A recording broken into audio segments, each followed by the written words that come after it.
Well, I just want to start out by acknowledging our coaching staff, our recruiting department, and our support staff, and that includes equipment and video, and our athletic trainers, and our strength and conditioning staff, and Dom and David, and everyone over at Gamble and administration for the support that they gave through this entire process. It's been a whirlwind, obviously, from being hired to trying to put together a staff, to addressing our team, and then to be able to attack recruiting the way we did, and I believe, have some success today that's going to lead to more success at the next signing date in February. But without the amazing efforts of all of those people, and especially Michael Z.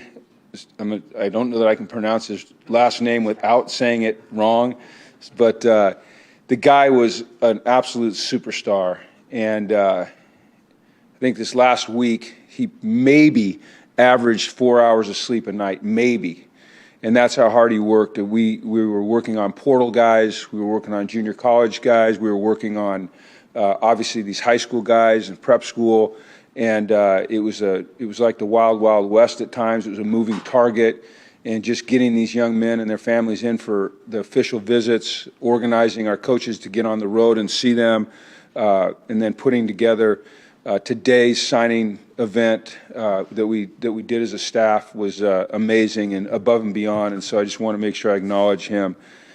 We're excited about this class, our first class. When you come into a new situation, I think that you have two choices. You can concede the class a little bit and start building towards the future, or you can attack it. And you can say, listen, we're not going to point towards the future. We're going to point towards now as we point towards the future. And that's what we did. There were some young men that had decommitted that we felt were good players, and we went right back at them. And we got some of them back in the fold, and we'll talk about them in a minute. But at no point did we concede. We had a lot of ground to make up. New relationships had to be built. New trust had to be built. Relationships with parents had to be established.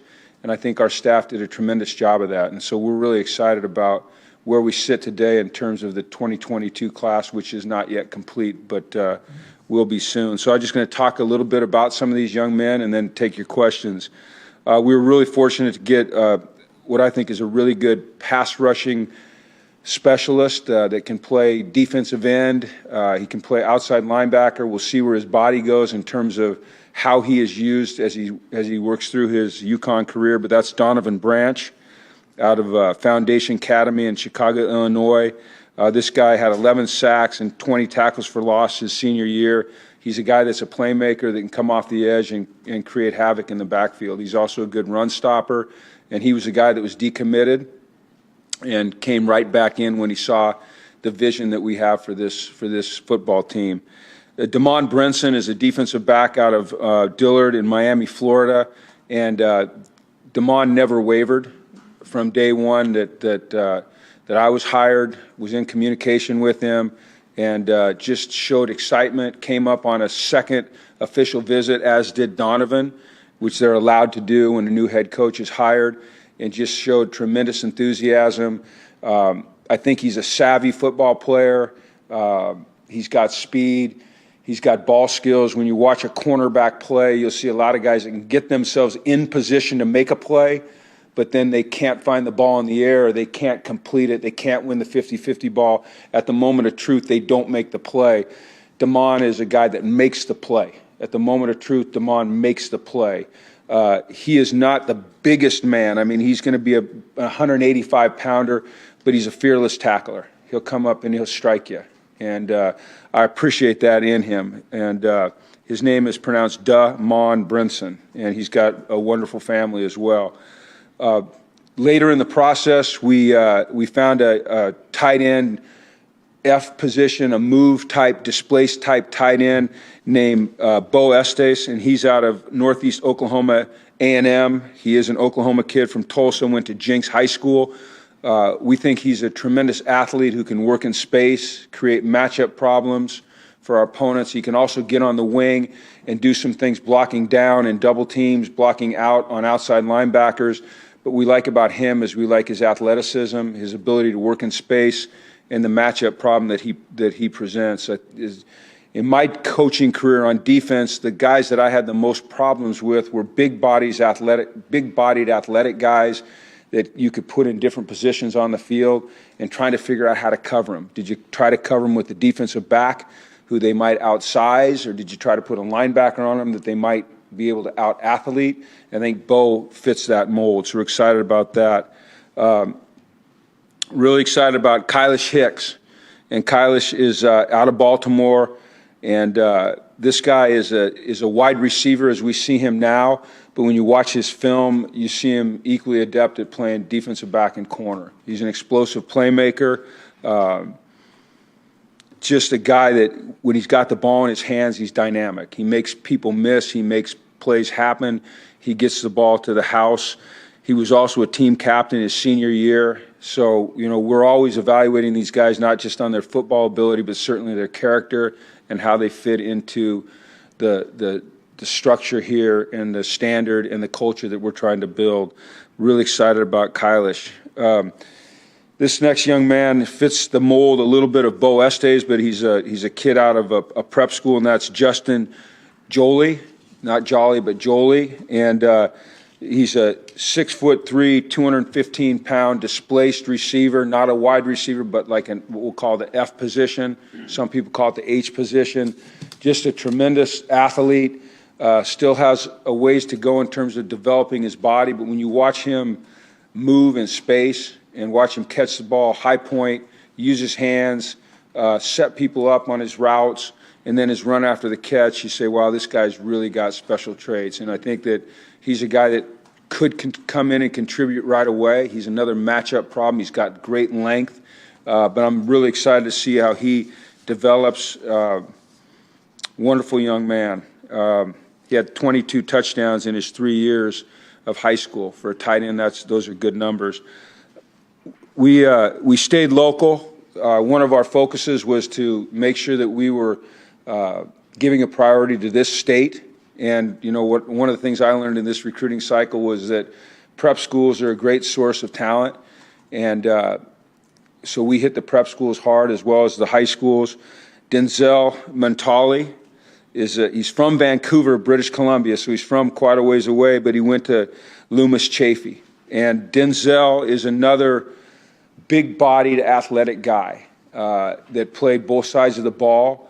He fits the mold of Justin and Bo in terms of being a F, that H position that can be a displaced type of tight end body that's a matchup problem. But he's also got linebacker traits and outside linebacker traits, to be specific. When I watched Denzel play, he reminded me of a guy that I was fortunate to coach at UCLA that's now playing for the Vikings named Anthony Barr. And I'm not saying he's Anthony Barr right now, okay?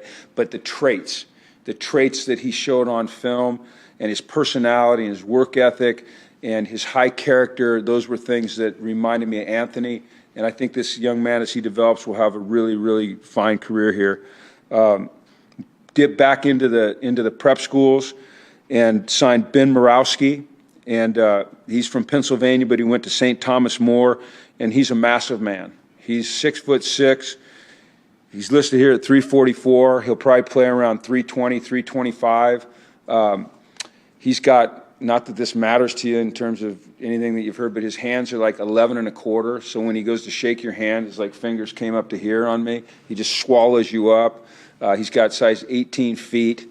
The circumference of his knee was 19 3/4, so he may not be done growing, but he's a massive man. And what caught my eye about Ben initially was he was also the long snapper for St. Thomas More. And, he wouldn't just snap it and hang around. He would snap it and be the first guy down the field, and oftentimes either making the tackle or making the returner redirect. And so when you think about a 6'6", 320-plus guy running down the field the way he did and redirecting and making a tackle, those are some traits, some athletic skills that you'd think that would transfer very well to being offensive tackles. So we're excited about Ben.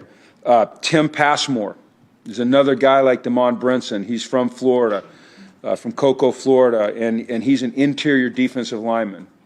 And he's the only guy on here that I have not met in person. And so he really placed his faith in us, and we're placing our faith in him. He's remained steadfast in his commitment to UConn. I think for him it's certainly about, being a part of a university that is a national brand, that he sees where we are going to go as a football program. He appreciates the education he's going to get here.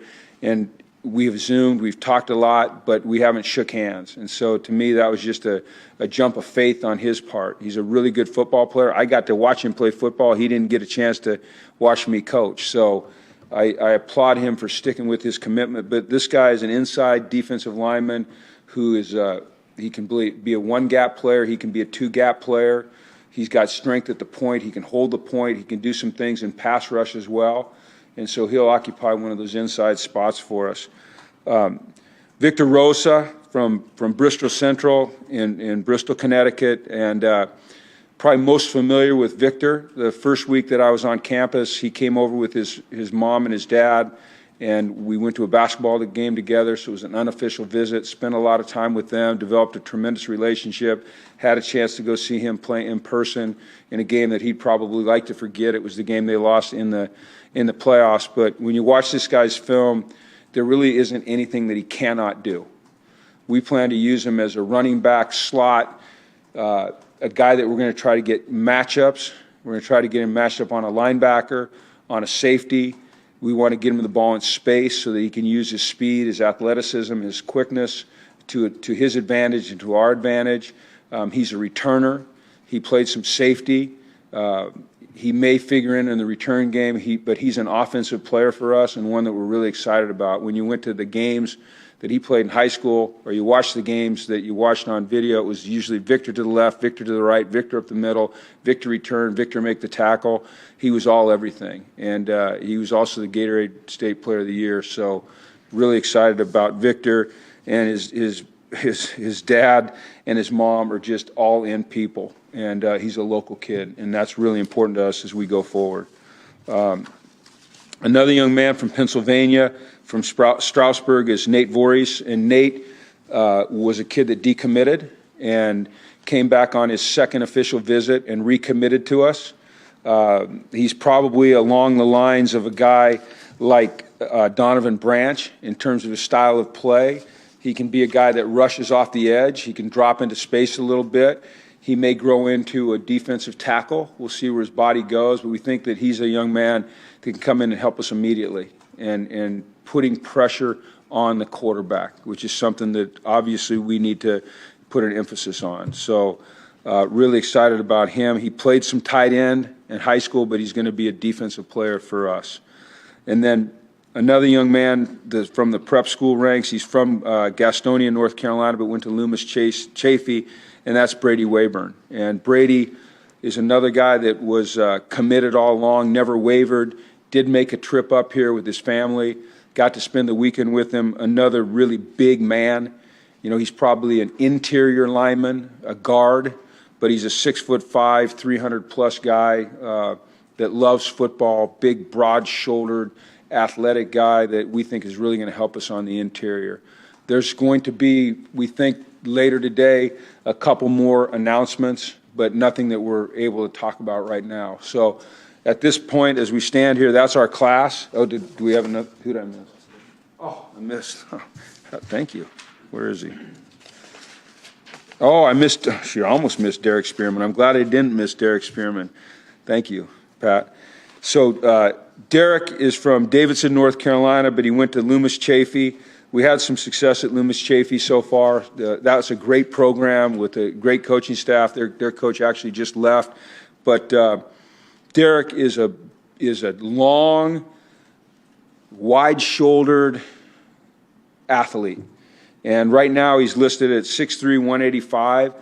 And I think this guy could end up being a 6'3", 225-pounder with ease and without losing any of his athleticism. We have him listed as a defensive back, and that's what he'll start out as. But, he's a guy that will adjust whatever his position becomes named, depending upon what we want to do schematically, and really excited about him. But he's a raw kid with huge upside, great family, all in, and really excited about him. So thanks for pointing that out. But this guy's a heck of a football player. So that's our class. As of right now, we are very excited about it. We can't wait to get to work with these guys.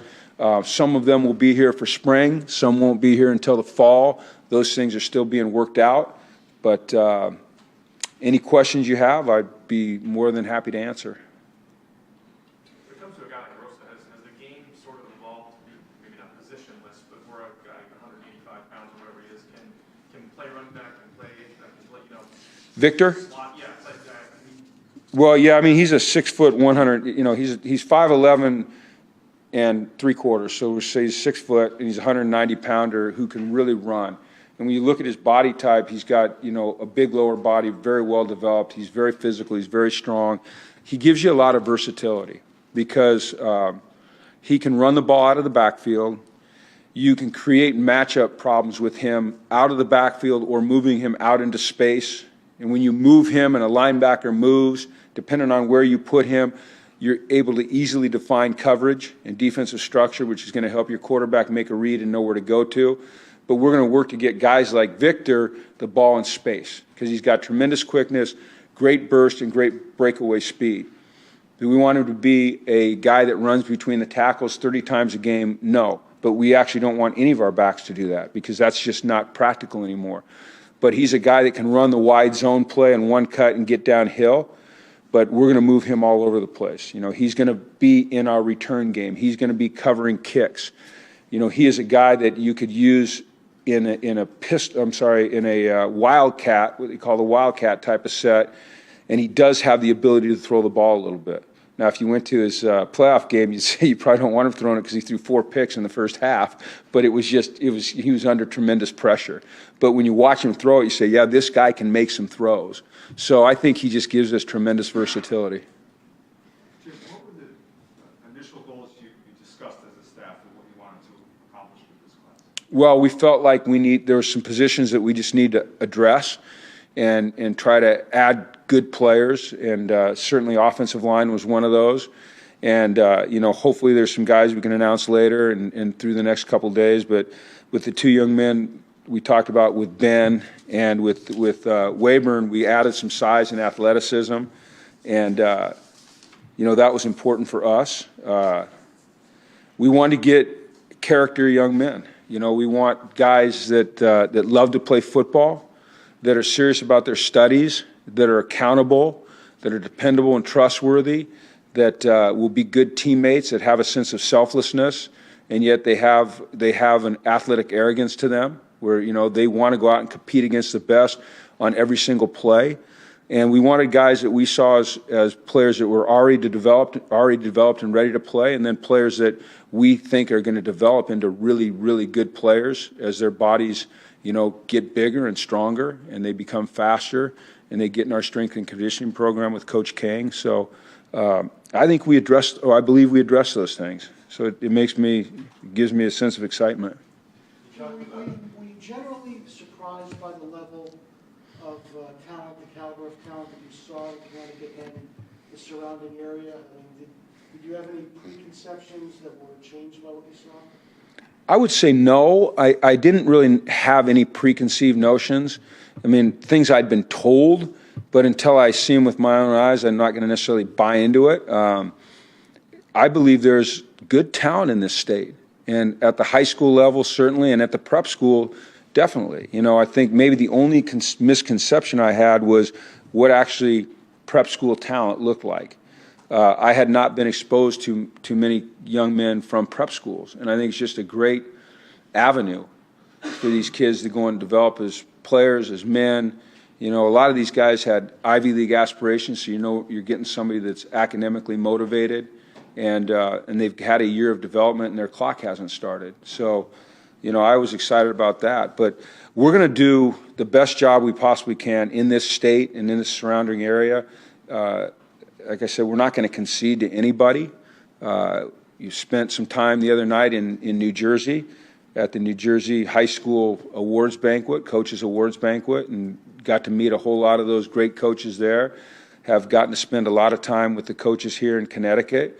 We're going to partner up on several things. We're going to have a clinic here on April 8th and 9th for the coaches in this area, Connecticut and around the states that surround us. And then talking to our high school athletic association here in the state, we're going to do another clinic in conjunction with them. So it's just really important that we attack this state and that we develop great relationships in this state, and that the coaches in this state see this as a place where they want their young men to come and play football because they know they're going to have a chance to have success on the field, off the field. They're going to be coached hard, but they're going to be loved harder, and they're going to be taken care of and ultimately have great success as they move on from University of Connecticut.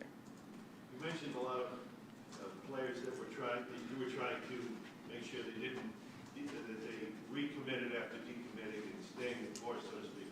But what was the pitch to them, and is it any different than a pitch to somebody that you may have come in late on of your arrival? You know, I don't know. I mean, I understand your use of the word pitch. For us, it's not we're not really any pitching anything. We bring them here for 48 hours, and we just show them who we are. And we show them the facilities and the support that they're going to have in their football lives, in their academic lives, and in their lives as they move on in their career, whether that's in the NFL, the CFL, or in any type of business. And so we have a great staff of really genuine people. And what I notice is that when people, the parents and the kids got around our group, they felt very comfortable. And as a parent myself, I have 4 kids, and my middle son was a highly recruited lacrosse player, so I went through that process as a parent. And I just felt, you know, when I would stand back and look at what we were doing, if I were evaluating as a parent, I would want my kid to be here. And I felt like the parents, they said, like, we want our kids to be with you. So I think the approach was the same for decommitted kids or kids we were trying to get to commit. It wasn't about anything that had happened in the past. It's what this place is going to be and our vision of it. And I guess if it was a pitch, it was pitching our vision for them here and showing them their plan for success when they're at UConn. And once again, as I started this thing by commending the staff, I would do it again. I mean, the men and the women that worked so hard to put this together. And I mean, really, it was tough because it was demanding, and the hours worked, not just by the coaches, but by everyone in this athletic department and compliance and academics and, you know, our communications department, everyone pitching in. And people saw the vision we have, and they believed in it, and they signed with us, or they're still, you know, open to signing with us. Jim, you mentioned there's a staff member who only sleeps like 4 hours a night going through this. I'm wondering about you, just what life has been like this first month since David tweeted that picture of you boarding a flight to Clemson. You've been really visible. You've clearly zigzagged the state. You've been all over the place. What are some of the most important things you've accomplished professionally and personally just to get settled in this new job and life for yourself? Well, I told David when we were in Idaho that I wanted to be massively challenged and hugely inspired. And I can tell you this, without a doubt, I've been hugely inspired. The challenge part to me is, you know, every day you just try to challenge yourself, and so to be better. So I'm almost leaving that part behind.